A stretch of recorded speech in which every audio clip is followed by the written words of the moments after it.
You're listening to Excellence Above Talent, a podcast where we have the hard conversations about the lives of men and what leads us to achieve greatness and suffer defeat. Hear from other men's journeys as well, as we all learn and grow together to become inspirations to ourselves and those around us. And now your host, Aaron Thomas.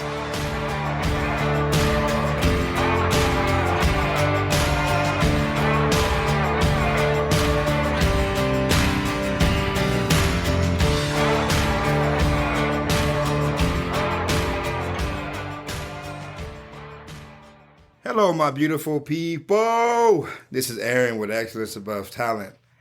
Here with a special friend of mine, Justin Grenada. It's Granado, but we'll work on that. My bad. And he's here just to, talk about what this podcast is going to be about, which is building high-value men, helping men in their struggles in life.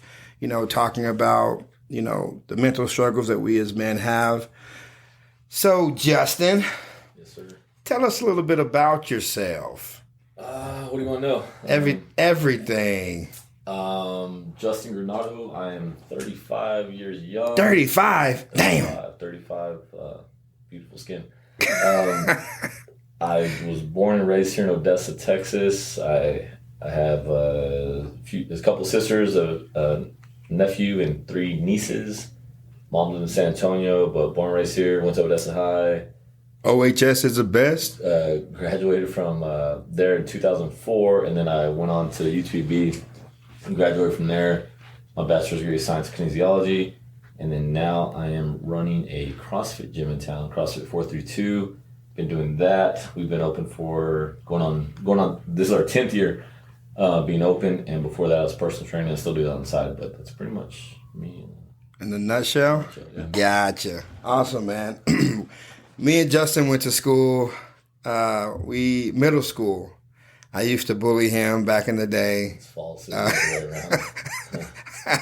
I used to bully Justin back in the day. I felt bad, but I mean, we ended up, becoming friends, and I realized that he was a cool person. Sucks in basketball, though, so. I guess for this is the Lion podcast. All right, so get into it. The first question I want to ask you is the suicide rate. Men are 3.5 times more likely to commit suicide than women. And so my question to you is, why do you think the suicide rate is so high within men? I think up until recently, it was never just talked about. I think growing up as a man, everybody has different definitions of what it is to be a man and things like that. But, we've had prior conversations about it in the sense that, we have a tendency to hide our feelings and things like that. We feel, if we are outspoken about it, maybe we feel weak, it weakens us and things like that. And I think too, you always want to be the strength of your family where everything's on your back and you want to move forward with that. But the reality is, if anything, it might be harder for the man because you're looking to provide, you're looking to care for your significant other, you're looking to watch over your kids, protect them, day-to-day duties. It's not just hey, the man provides and that's it, and that's what, life is about, and that's marriage, and that's how you do a family. In my opinion, that's not it. That's not everything. A guy can, be the strength of the family, but, also can be weak, inside and be looking for help, and it's just never spoke upon. It's something that really up until recently there's been more of a kind of like an outpouring forward, and people talk about, mental health and things like that, where guys feel comfortable coming out about it, where they're not going to be looked at differently, as a female or maybe a child that comes out with it and they're having issues. I think now, once you get into that pocket of comfortability, it's easier to let that out, and I think that that's what led into that rate being so high compared to, women. I got you. We did a mental health conference. What would you call that? Panel. Yeah, mental health conference. Yeah. Like 3-4 years ago? It's this year. think it was 3 years. Yeah. Yeah, 3 years ago. 3 years ago. So this is something that we've been on for a minute now, both me and Justin, talking about mental health, something that I've struggled with, in my life. And so was there a time ever when you struggled with mental health, and what helped you get through that? Or, do you still struggle with like, depression or anxiety and stuff of that nature? Yeah, I had a really bad spout with it. There was right a year before you and I linked up and we put on that conference, and that's kind of how that all came up. And we said, hey, let's do something about this. And like we said previously, I think we're a little bit before our time doing that. I mean, we did it, jumped on it early. We never kind of just stayed on it, which, things happen, life happens. But I dealt with it pretty heavily, from deaths in the family to relationship issues and things like that. Put me in a bad spot. And it took me a while to come out and talk about it. And I just, one day I was listening to the podcast, and they were just talking about services offering like counseling and things like that. And I reached out, I said, screw it, pulled out my credit card right there, and I signed up for it. And it took me out of my comfort zone, definitely doing that, because I just felt a little lost on that. I was like, what am I doing? Am I really doing this? This is stupid. I'm spending hundreds of dollars on getting help. Like, what, can I just shake this off? Because that's basically what I did with everything. It was like, hey, shake it off. It is what it is.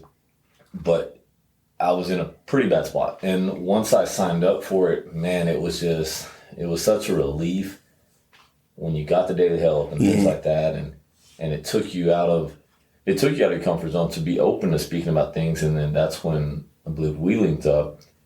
And, that helped me a lot too, to go, okay, this needs to be done. This needs to be talked about. And you're not the only one like struggling with this stuff that's going on. And I remember even when we did that, I thought, wow, like how many people showed up? We had no idea what was going to happen. We had people that came out to support us for different businesses and that offer services from drug abuse, physical abuse, and things like that, mental health abuse, whatever. I think like 50 to 75 around there, or it was 50 to 100. Yeah. Up there. Yeah. And, when we opened up discussion and let everybody in the crowd speak, that was cool. It was also cool, and it was surprising to see how many people were like standing up and had questions and things like that. Because I was like, oh man, this is a real issue. And, and majority that stood up and said something were men. Yeah. And that kind of opened it up, made me feel more comfortable with it. Do I still deal with it? Yeah, in spouts. Most recently, my grandmother passed last year, and I put me in a bad spot, man. I didn't want to do anything. I didn't want to work. I didn't want to work out, and didn't want to do anything. And I still get in those spouts, but a lot of it's just like, hey, like I know that it's going to come in waves now. I know more so how to control it now. I think that, her passing, it definitely, it changed how I react to a lot of things, and it made me a bit different person. I've always been a little hot-headed, but it made me kind of... A little? But it made me take a lot of things with a little bit more grace now. Yeah. And that was huge for me. Yeah. But I know that it comes in waves. Happiness and sadness comes in waves, and it's just how you deal with it and move on. We're all human, and that's how it's going to go pretty much, for the most part. Yeah. No, I had a bout. I've dealt with it. I say most of my life, but I know at the age of 25, I kind of was like, this is it. I don't want to live anymore. And I put a gun in my head, pulled a trigger. It didn't go off. And so I was like, I suck at even killing myself. But then, closing my eyes and just thinking about my life and the people that are in it, especially my little nephews who don't have a father, it just kind of motivated me to like, hey, you have to get your stuff together. If not for yourself, at least for them. And that was my motivation to kind of, get right and get better. And now, that I'm on this path, I've realized like, man, this is a path where most men don't have an outlet or a conversation. I remember at the mental health expose that we had. I believe it was your uncle. No, it was somebody who got the mic and was like, you know, where do I go as a man if I'm struggling with anything? Like, where do I go? Like, you know, if, you know, I can't go to my wife and I can't go to my kids and, you know, I don't have anyone to like express myself to, like, who do I express myself to? Yeah. And that stuck with me. That stuck with me until, you know, all these years, because, you know, he was right. There is not a place where we as men can go, or we assume there's not a place because it's not really put out there. Like, hey, if you're struggling with something, you know, come here and let's have this conversation. And I'm just a big believer in talking about things creates a lot of healing and a lot of, it brings out things that you might not have, you know, thought you were dealing with, but you're dealing with it now because you're talking about it. And so I think it's a beautiful thing when men can come together and have conversations like these, because these conversations are the conversations that most men want to have, but they're not having because they don't know, you know, where to go to have these conversations. And we're able to, you know, create a space where, you know, I dealt with it, you've dealt with it. It's something that, you know, in ways we're going to always do it for the rest of our lives. But just to know that that person is not alone, like in this fight of like trying to figure out life. I think that, you know, that similar story when I spoke on mine, and the same thing, man. It's still crazy to know where I'm at now to where I was then. Yeah. In that space, I remember probably a year removed from me and my business partner. We split businesses. We moved different ways. Which, I mean, he's doing good. I'm doing good now, and we're great friends now. And that's awesome that we still have that. I was going through relationship issues at the time as well, and bunch of stuff like that, and it was just boom, and then the death in the family was all hitting me hard, and similar thing, man. I didn't know where to go, and I always keep everything aside. I mean, it's easy to put a smile on the face and things like that, but I just never went to anybody with my problems. I never asked anybody for anything, and I keep a lot of stuff close to the chest. And the same thing, man. I tried, taking my own life, and that's the same thing with the gun. And I remember that week I had a membership at the range. And, when you shoot so much, gun gets hot, things like that, and sometimes get jammed up. And I remember, I think it was the day prior, I took some friends that night, and we're just only using mine, and it was getting jammed up. I mean, we were there for a while. And I remember that next day when I tried doing that, the same thing, having it jammed up, and it that click. And I was like, holy shit, and that was a big turning point, to sit there and go, what are you doing? You need to reevaluate things. And that's how I started thinking about my sisters, my mom, my grandma, my nieces, my gym life, all, I started thinking about all these people close to me, and I thought, okay, like, you need to get some help. Yeah. And that's when a lot of stuff changed for me. I turned that corner. Yeah. For the most part. Yeah. Yeah, man, that's these are real life stories. These are, things that really happen. I can say that what I felt when I was, contemplating it and tried was there was no purpose in my life personally. Like I didn't know what I wanted to do. I didn't know where I wanted to be. Like I didn't know. Like I knew I was destined to be and do something great. I just didn't know what. But I also didn't take the time to like find out. I just, I just was busy with like busy things about life and not really being productive and not really doing the things that needed to be done. And so for me, it was just like no purpose. And after a while, I was like, man, what's the point of living if I don't have a freaking purpose in life? Yeah. And so that's, that was my, I just give up. This is what it's going to be for the rest of my life. I think a lot of that is a big thing too with possibly with men, is that when you're constantly like in that state where you're just go, and then you have that alone time, like literally just alone time to yourself, everything hits you like a ton of bricks. Yeah. And I was so used to that, man. I even from, you know, I had a good job junior in high school, and I worked. I mean, I worked all of that all through college. You know, I worked at Blockbuster Video, and that place, you know, we'd sit up until midnight, wouldn't get out till almost 1 a.m. Boom, repeat the process. Be at class at 8 a.m, find time to do homework, find time to do all this and that, and, you know, live a life. And then we shut down, and I got into training, and it was such a hustle when I first started personal training. I mean, you had to hustle. Nowadays, I say people have it so much easier with social media. Because back then, man, I used to pass out business cards when we were closing with movies. I used to go in parking lots and put business cards in them. Businesses, I mean, complete hustle to get people. And that's how I got that break. Yeah. But I was so busy, and I was just boom, boom, boom, just let's make this money and let's move forward. And that's all I ever knew growing up. I mean, I watched my mom work 2 or 3 jobs at a time. She hardly saw us. We went from house to house, you know, just because who could watch us, who can pick us up from school. I mean, she'd pick us up late from school because we knew she was working. I saw her work ethic as well as my grandma's, and that's all they did. I mean, there were some hard-working women, and I knew that's what I needed to do. Yeah. You know, my dad was never around, but I always thought, you know, he's a piece of shit, and he was never around, and he left us, and my mother never helped us out with anything, and she struggled so much to provide for us, and they all did. You know, those women in our family, and I knew I didn't want to be that. Yeah. And I knew the way to not be that guy was to bust my ass. Yeah. And to work hard.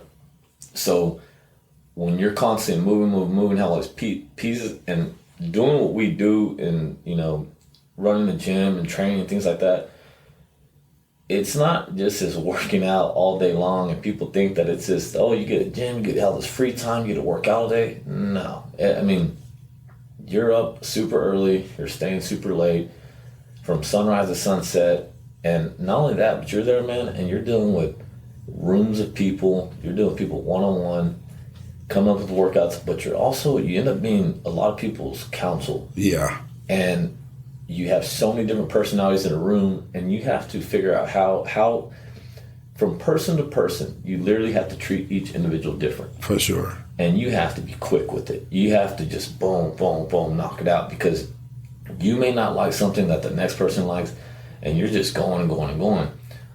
Well, when you're so busy helping everybody else out, the person you forget to help out is yourself. Facts. So when there's those times when everybody leaves that gym, I sit there by myself and just, you know, play some music, relax, clean, or even just sit there in silence on the way home, drive in silence. When I get home, silence. And it's so heavy to deal with, and it affects everything, man. At that time, I was probably just a shitty person to deal with on a personal level, like in relationships, things like that.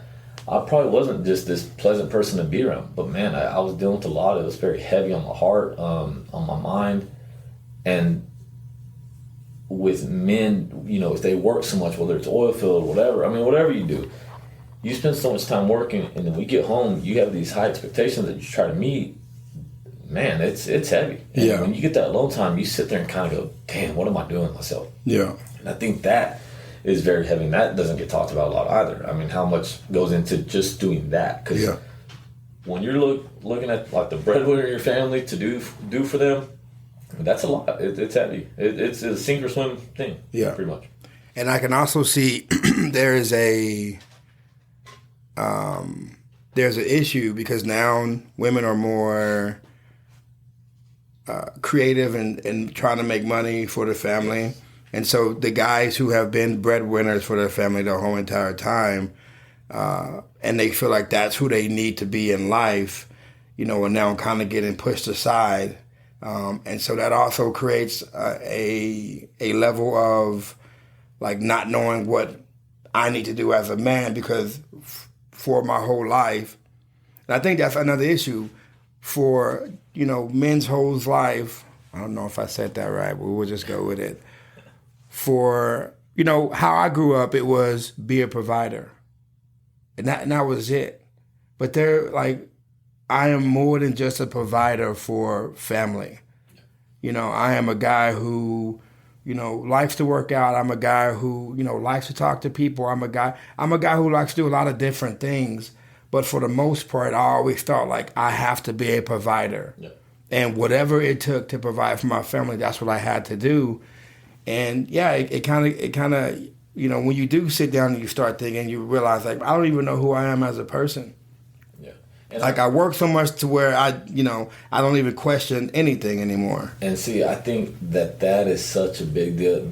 There's, and, get into relationships and stuff. Yeah. There are women that's all they want. That's all they look for. For sure. Like, hey, I want this dude to provide for me, and Yeah. that's what I want. That's how I was raised. And there's a lot of guys that maybe argue about, oh, no, I was raised to provide for a woman. She doesn't take care of anything, and she just stays at home. Yeah. Well, let me tell you something.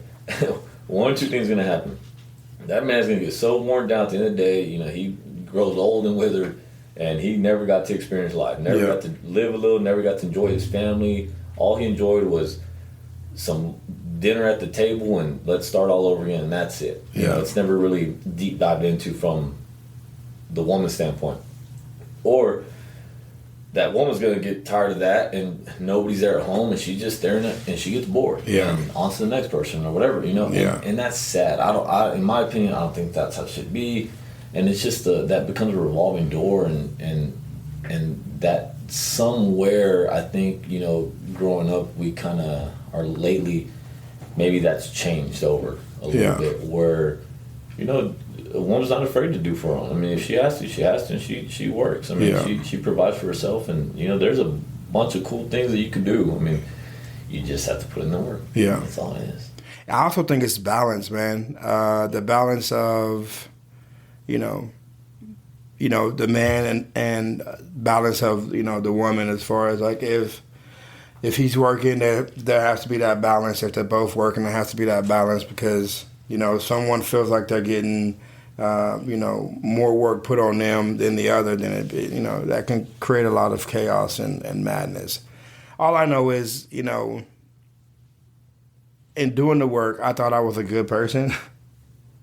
But then I realized, like, sitting down and processing things and trying to work through things in my own self, I am an asshole. And so now that I know I'm an asshole, I'm working on all these things that made me an asshole. And I say asshole because, like, I was selfish. If it wasn't about me and what I could do, then, or what I could get, like, I became hot-headed, angry, upset, pissed off. And so to me, it was just like my way or the highway. There was a level of control that I wanted to have when it came to, in relationships and things of that nature. See, I think, and with you saying that, to go off of, in my space, with what I do, I think I was kind of the flip side of that. So yeah. All I know and all I knew is, hey, this is the people business. You do and do and do for your people. Got you. No matter what. Got you. A family full of females, and just my nephew's really the only male, my uncle. But I mean, other than that, all I knew was I have to elevate these people. I have to help these people at whatever cost. Yeah. And help them whatever cost, whether it's financially, emotionally, physically, whatever it is. And I think that so much, when I invest so much time into other people, and you ask me to do something, I'm right there. I'll do it in a blink of an eye. You need help with something, I'm right there. If you really need it and there's a purpose behind it, I don't mind helping anybody.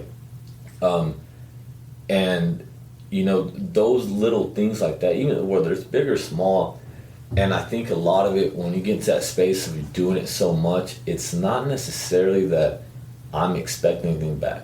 Over the years, you learn to not expect anything back. Facts. A lot of times. Yeah. But man, I guess too, because we have such high expectations as just as a human, like in humanity, we're like, man, just be a good person. Yeah. That's all you got to do. Yeah. That's simple.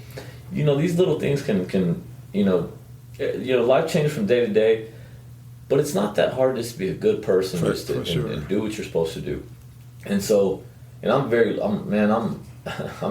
tell people all the time, I'm loyal to the bone. If you're a good friend of me, I will be loyal to the bone. I'll have your back, everything. And there's some times where I get in that funk because if I just ask somebody to do something and they can't do the smallest of task, and I'm thinking, is it that hard? Yeah. And you get caught up in thinking, I did this and this and this, whatever, like you can't do this for me. And it does put you in a funk, and I think that for me turns me into that way, like, don't be a jerk, don't be a jerk, don't be a jerk. And at the end of the day, you kind of go, man, well, look, if that person doesn't want to do for you, that person shouldn't change you. Because someone down the line is going to appreciate it. Someone's going to appreciate you and go, you know what, this person deserves, blah, blah, blah. And then there's that purpose that you did it for that greater good and stuff like that. So I think, it always, to me, that does go both ways, because I see where you're coming from with that. But I just think about that. Yeah. All right, man. So what is your definition of a high value man? Man, that's a loaded deal. I guess everybody's opinion will be different on that. For sure.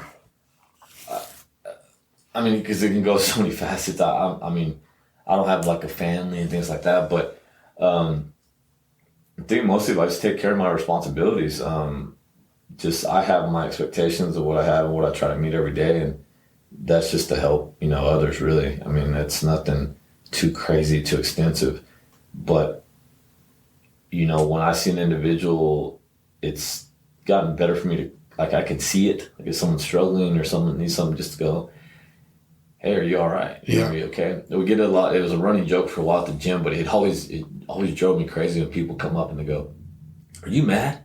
What are you mad for? And I'm just like, I look at them like, that is an awful question. Like, what? Like, that's just your RBF, right? Is that what that is?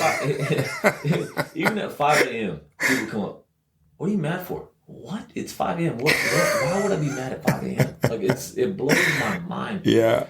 And it's so much also, like, in the delivery as well. I mean, instead of coming up and saying, hey, good morning, how you doing? How you doing, coach, or whatever it is, something like that, instead of, are you mad? So what I think is people they're fearful of you at the gym, and so they don't know how to, if they're going to speak to you, it's like, hey, are you mad? Like, can I talk to you? I mean, it just sounds bad. It does. It sounds so bad. Yeah. And things like that, man, it can change the whole narrative of things. It changes the whole conversation. So, I make it a point, even if I see someone with a sour face, whatever, looks like they're in a bad mood, I'll go up to them like, hey, are you good?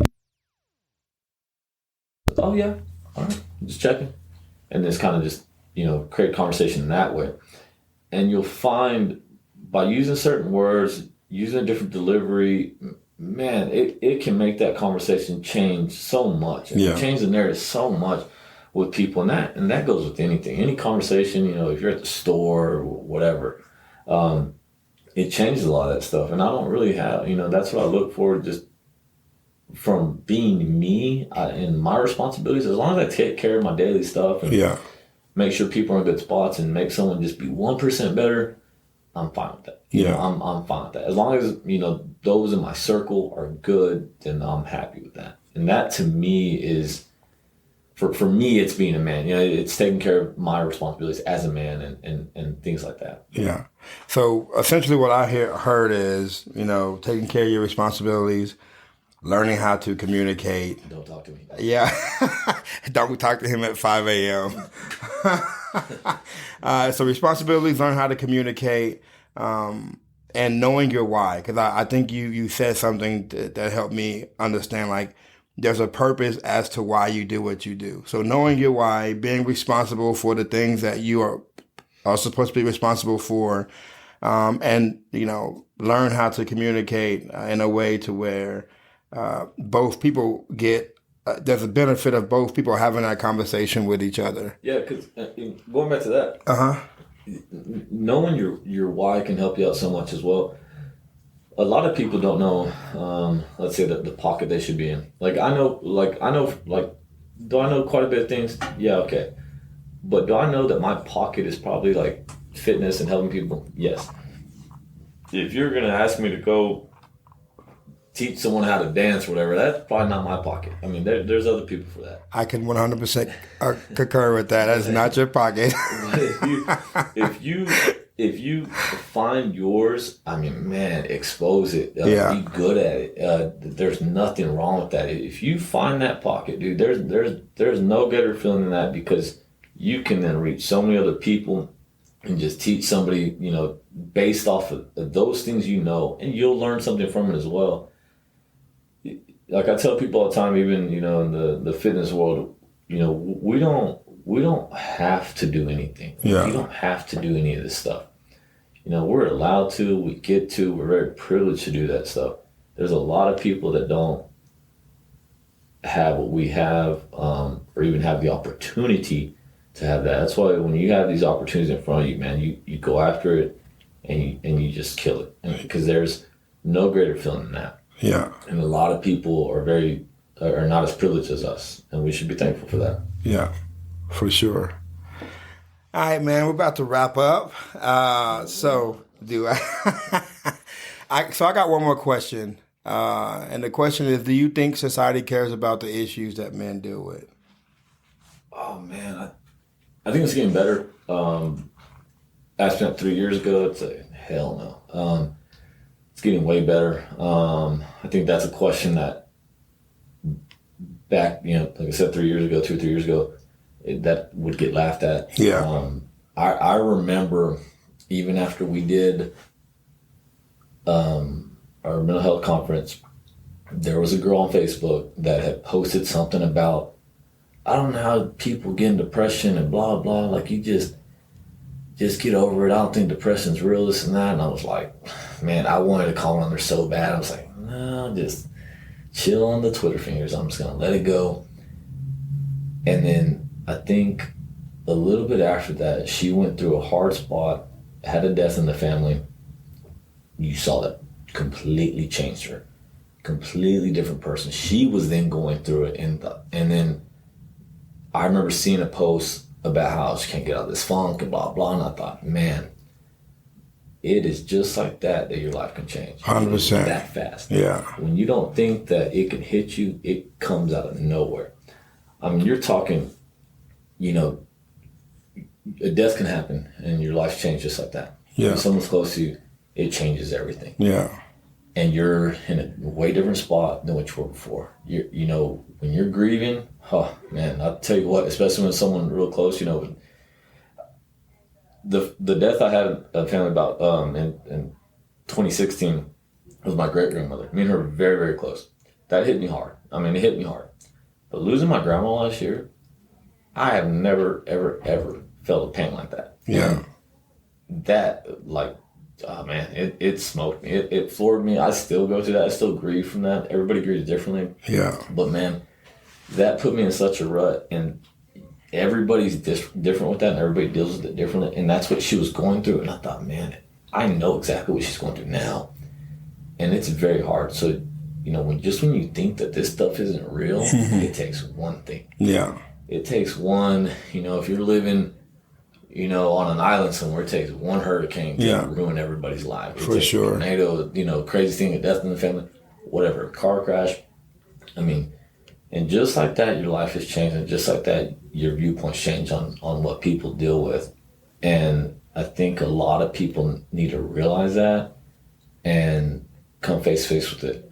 Hey, you can still be this badass guy and blah, blah, and this and that, and still be hurting. Yeah, for sure. You can still be this dude and still talk about your problems. And I think that's where, you know, going back to earlier, I think that's where a lot of people fall off too. Just because you talk about issues and things like that doesn't not make you a man. Yeah. We've had some of our best conversations, you and I and others, you know, on the side, just talking about our issues and things like that, because it feels good. I 100%. Yeah. Even whether you shed some tears, I mean, laugh about it, whatever, you become a better person after that conversation, because I guarantee you're going to learn something.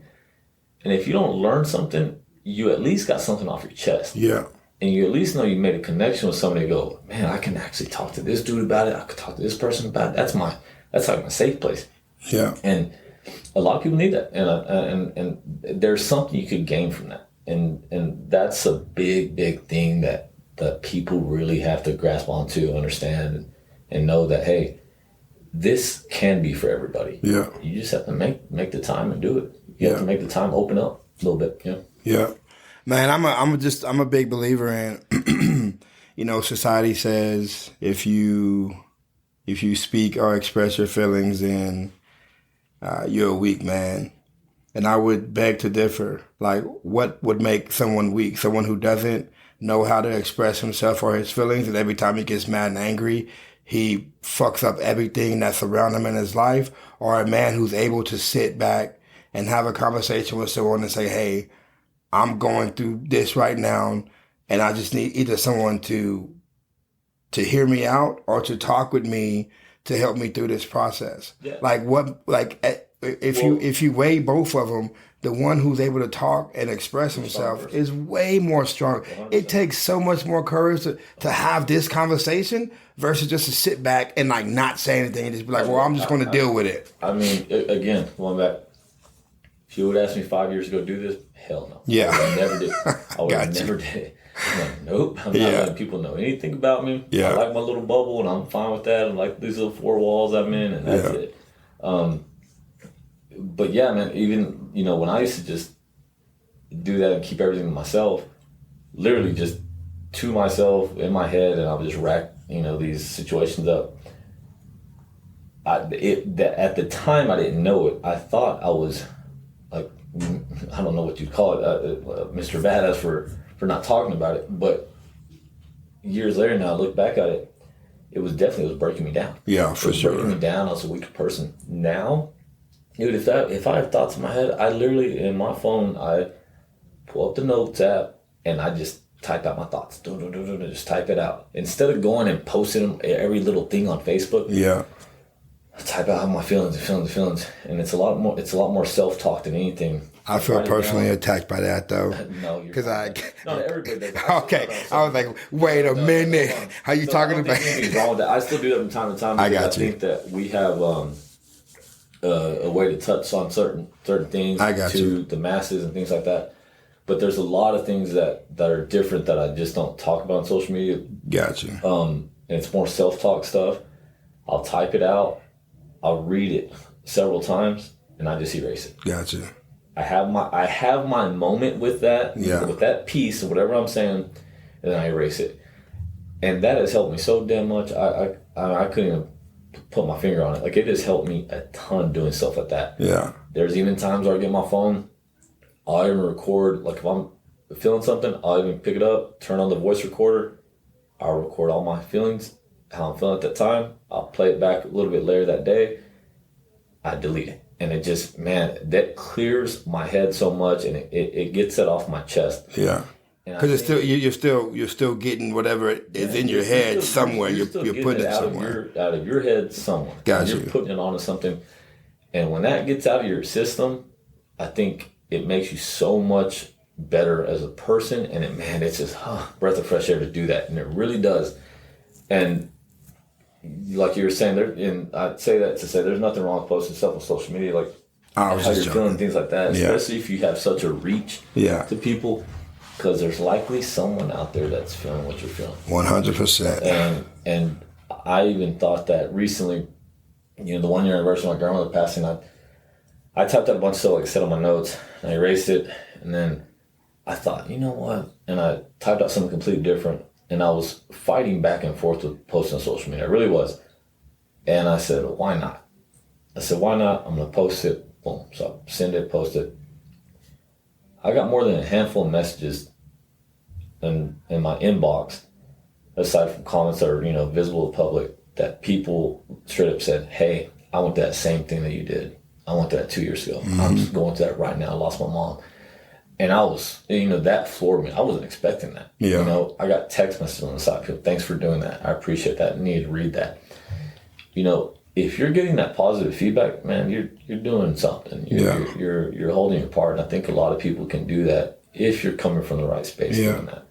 And people see is courageous. Yeah. You are in pain. You're feeling some type of way, and you're able to still, express yourself. And that was Justin.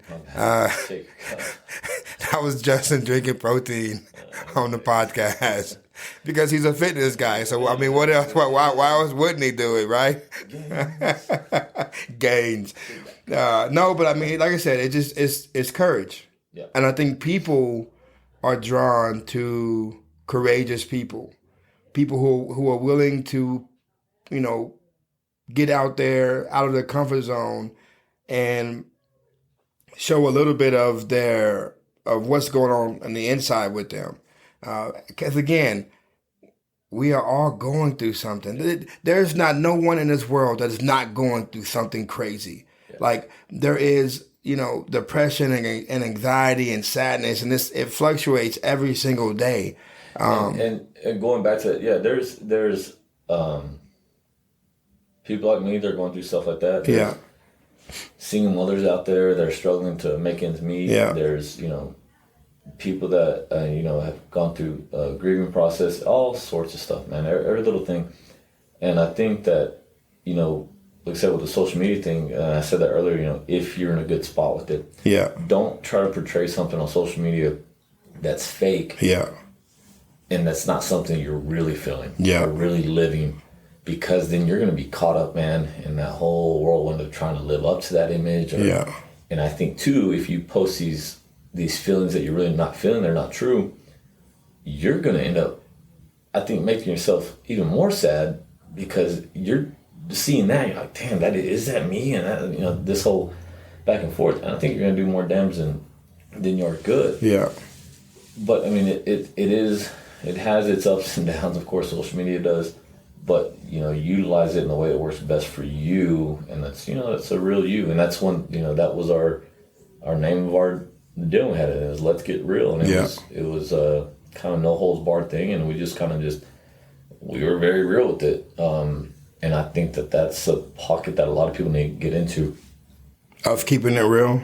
Yeah. I mean, just because if you don't, let's say you go and, do the whole fake it till you make it thing or wherever. At the end of the day, man, you got to go home to yourself. Yeah. You go home to yourself. You got to look yourself in the mirror. And if you're not living that life you're portraying and things like that, you're going to get into a bad space because you're thinking, I'm just lying to these people. I'm trying to live to something I'm not. And there you go. Boom, boom, boom. You're just down that rabbit hole. And it's so hard to come out of. So. Yeah. All right, man. So there's two more things I want to talk about, and then we'll get done. So I think that a lot of issues that men have, one, insecurities. We don't check our insecurities, and we can find ourselves doing crazy things that we shouldn't be doing because they're not happening. It's not real, but in our head it feels real, and so it takes us down this rabbit hole, and we assume the worst in people, and this is what they're doing. And the second thing is ego, where we assume that we are better than others, or we walk in like, because I'm this person, then I can treat you and talk to you in the type of way I want to. So are those some things that you have dealt with? And if you have, what are some ways to work on your ego, work on your insecurities, or is that something you're still working on now? I mean, I guess we're always going to always be working on them. But it's a thing to work on daily. Yeah, that doesn't change. Yeah, there's so many things that there's certain points that I try to hit every day, but that doesn't change because you can always try to just get that little 1% better. Ego, I think, is huge, especially with men. Oh man, it's bad, and you find that real quick in the gym. Yeah, with men, sometimes with women too. I mean, we have a lot of people walk in and they see everybody lifting all these weights and they want to just go. Yeah, I mean, who doesn't? You want to run before you walk. So, quick story before you go on. When I first started at your gym, and you told me, you told me, you was like, "Hey man, just come in here. People are going to be lifting weights. Like, don't hurt yourself. Yeah. Don't put on more weight than you need to."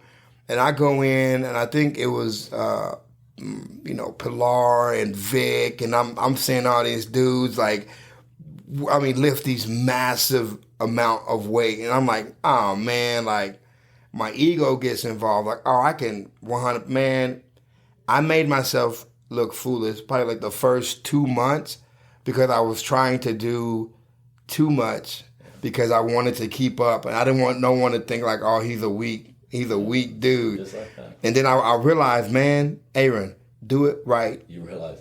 Do it correctly. I'm still that goofy kid in 7th grade. You got folded like a cheap kid. No, but that's true though. In gym especially, you know, and the weights don't lie. Yeah. That's one thing I always tell people: the weights do not lie. You'll get humbled real quick. If it's not by me, it's gonna be by those weights. Yeah, for sure. Your ass up. Yeah. But you all, like earlier we spoke on, you'll find the balance, man. There's nothing wrong with baby steps to get where you need to be. And that's just, you know, it's part of the process. And I think the sooner you realize that, man, the better you'll be, the more progress you'll make sooner, and things like that. There's, even now, I mean, I had this conversation with my whole buddy yesterday. We're talking about how when we first got into doing, you know, training, and then we got into CrossFit, man, we used to work out like crazy. It was, I mean, 2-hour sessions, take a break, let's take a nap, go get something to eat. Oh, let's do another session. We thought we were going to be these animals and things like that. And we were just destroying our bodies, doing everything under the sun we could do, just to be a little bit better than somebody else. And, you know, and we talked about it, go, what the hell was the point of that? Like, we didn't have to do it. And so now, you know, even I'll scale stuff down or whatever. And I had a lot of times when we had a lot of dudes at the gym, and I think maybe a couple years ago, we were pretty competitive inside the gym, and it was just, you know, trash talking, guys being guys, and they'd be like, oh, why are you scaling it? Why are you doing this and that? And I finally said, hey, because I want to. That's why. Because I don't want to feel like trash tomorrow. Like, I'm going to do this way because I want to do this way. You're not going to talk me into it. Because it's so easy to get caught up in that. And that's with anything in life. Yeah, for sure. If your friends invite you to go to the bar or go to the club or go out of town, whatever it is, it's so easy to fold, man. But once you can kick that ego to the side, man, you'll see so much progress, and you'll feel so much better with things. And I think things start coming to you a lot easier. They don't become as forced, because you can easily push this away, push that away, and go, you know, I'm going to go this way. Yeah. And that can lead you down a much better path than what you're on. Yeah. You know, in my opinion, that's what that does for an individual. Got you. Awesome, man. Well, I appreciate you jumping on. I appreciate you being vulnerable and open and having this conversation, because I think it's needed. It's something that it has to happen. Yeah. And so I'm grateful for you for jumping on. Guest? You are my first guest. There goes my ego right there. There it goes. Yeah, now your head is big. I do appreciate Aaron having me on here. I will tell you one thing. If y'all come on here, he's going to invite you, have food for you. And then on the way over here, he's going to give you time to meet. He's going to have you pick up your own food. That's what he did to me. So be prepared. Hey, you got the food. All right, so last question I want to ask. Go for it. Not over yet. Yeah, so almost over. And I hope I'm saying his name right, but I listened to Tom Bilyeu a lot on you're gonna bill me. Whoa, yeah. See, this is getting first picking up food, now you're gonna bill me? Yeah, you thought that food was free. Nah, man, that chicken sandwich and fries, that's $5.99. I'm not sure why I did it in a Chinese accent. I apologize. Wow, yeah, man, I'm gonna just apologize. Yeah, I know. Second episode. First episode was more about like what it was about. So forgive me. No, but he always asked the question, what impact do you want to leave on this earth? Dang. Yeah, I know. That's not on the board over there, so. Man, what impact? I don't know, man. I just, you know, when my time's done on this lovely earth, there's a lot of things I always tell people. Like, we talk about it a lot, me and my buddies in the fitness industry, is to pay it forward. If it's someone, you know, new coming on, whatever it is, like, I can't take this stuff with me. I can't take this information with me. Is that you pay it forward, and that's how I got into it. That's how I got into a lot of things, and so I do my best to pay things forward, because I feel like, you know, it comes full circle eventually, I hope. And I would love people to say, you know, that was a good dude, and he helped me out of this, he helped me with that. I learned something from him. If you can learn something from him, I'm happy. I'm a very simple person. I don't ask for much. I really, if anything, I would hope that people learned something from me and took something away from that, and how I moved and lived my life in those pockets I was in. Especially, man, really, I'd not even, eventually whatever would end up, obviously it depends what point in my life you met me, but especially really these last couple of years have been real different. So I really hope in those pockets that someone took something from that, whatever it is, to help them be better, and that would be cool for me. I'd be fine with that. Rock on, brother. Yeah. I appreciate you. Yeah, no problem, man. Thank you. Thank you for listening. Be sure to subscribe to the podcast so you never miss an episode. And for daily, motivational, and up-to-date content, follow us on Facebook and Instagram at Excellence Above Talent. And remember, keep moving forward, never give up, and you are never alone in this battle. We'll see you next time.